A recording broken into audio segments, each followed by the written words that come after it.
अस्सलाम वालेकुम, मेरा नाम हफ्सा वहीद है। मैं कंसल्टेंट क्लिनिकल साइकोलॉजिस्ट हूँ। आज जिस टॉपिक के बारे में बात करने जा रही हूँ वो भी इंतहा इंटरेस्टिंग टॉपिक है। इसमें आपको पता चलेगा कि आपके साथ अगर कोई स्ट्रेसफुल इवेंट होता है तो आपने उसमें कैसे स्ट्रॉन्ग रहना है। यानी ये उन लोगों के लिए है जो कि पोस्ट ट्रोमैटिक स्ट्रेस डिसऑर्डर में सफ़र कर रहे होते हैं। उनको पता होना चाहिए कि पोस्ट ट्रोमैटिक ग्रोथ क्या है। अगर आपने इस तरह के इवेंट से निकलना है तो उसमें आप कैसे ग्रोथ कर सकते हैं।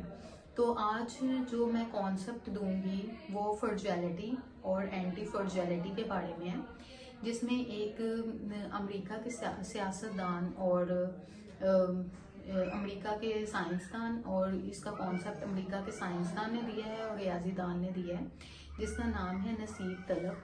ठीक है, उसने फ्रजाइलिटी और एंटी फ्रजाइलिटी का कॉन्सेप्ट दिया है ताकि पेशेंट जो हैं वो इजीली अंडरस्टैंड कर सकें कि फ्रजाइलिटी और एंटी फ्रजाइलिटी क्या होती है और वो अभी किस फेज में है।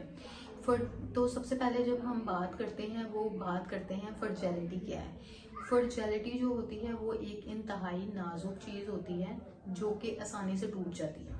ठीक है, ये मैं बात कर रही हूँ फ्रजाइलिटी के बारे में।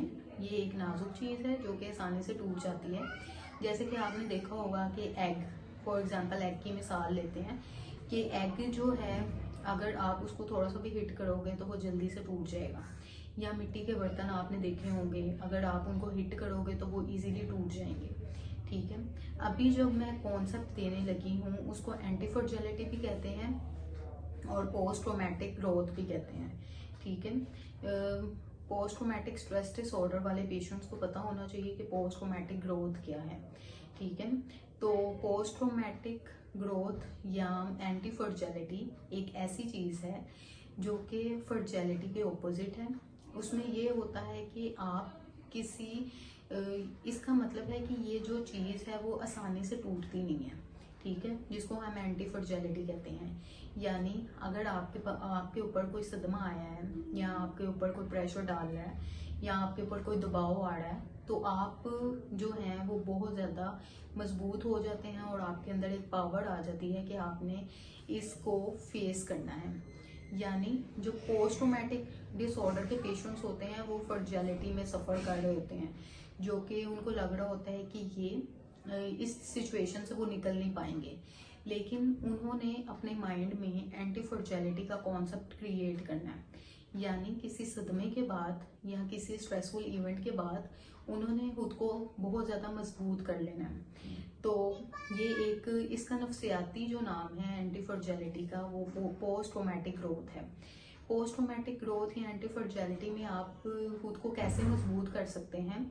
यानी अगर आप एक्सरसाइज करते हैं, जिम करते हैं, वॉक करते हैं, जिससे आपके मसल स्ट्रॉन्ग रहते हैं और आपको अगर आप पे कोई स्ट्रेस आ रहा है और आपको उससे निकलने के लिए इजी हो, यानी आप उसे बड़ी आसानी से निकल सकते हैं। तो जो भी पोस्ट ट्रोमैटिक स्ट्रेस डिसऑर्डर के पेशेंट्स होते हैं उनको एंटी फ्रजाइलिटी का कॉन्सेप्ट अपने माइंड में रखना चाहिए ताकि वो किसी स्ट्रेस के बाद इजीली उस सिचुएशन से निकल सकें। लेकिन अगर वो नहीं उस प्रॉब्लम से निकल पा रहे तो फिर उनको कोई मेंटल हेल्थ प्रोफेशनल से कंसल्ट करना चाहिए। ठीक है, क्योंकि पोस्ट ट्रोमैटिक स्ट्रेस डिसऑर्डर जो होता है वो किसी सदमे के बाद होता है।